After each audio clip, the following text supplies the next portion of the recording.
मोहित अवस्थी अपने channel study with Mohit sir में आप सभी लोगों का स्वागत करता हूं।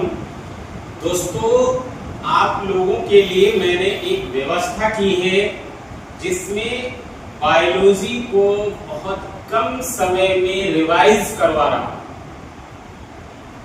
आपके सुपर टेट को ध्यान में रखते हुए जो लोग एसएससी और रेलवे का एग्जाम देते हैं उन लोगों के एग्जाम को देखते हुए जो प्रश्न पूछे जाते हैं टॉपिक वाइज मैं क्या कर रहा हूं कि शार्ट में रिवीजन करवा रहा हूं। 2 से 3 मिनट के वीडियो में आप देखेंगे एक आपका टॉपिक क्लियर हो जाता है। जैसे मैंने आरबीसी करवाया था, है ना, या मान लीजिए लीवर है या अग्नाशय है या पीयूष ग्रंथि है, इस तरह से टॉपिक वाइज करवा रहे हैं, ठीक है ना।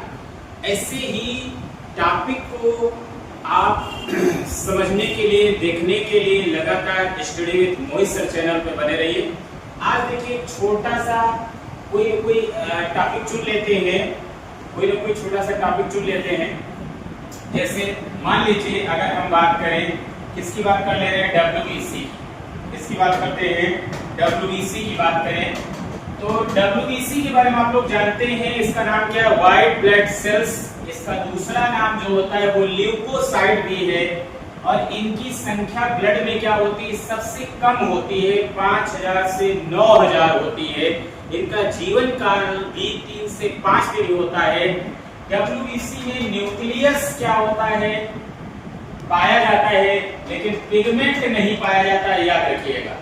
इनका कार्य क्या होता है, प्रतिरक्षा तंत्र को मजबूत करना, इम्यून सिस्टम को स्ट्रांग करने का कार्य वास्तव में कौन करता है, डब्ल्यूबीसी करती है।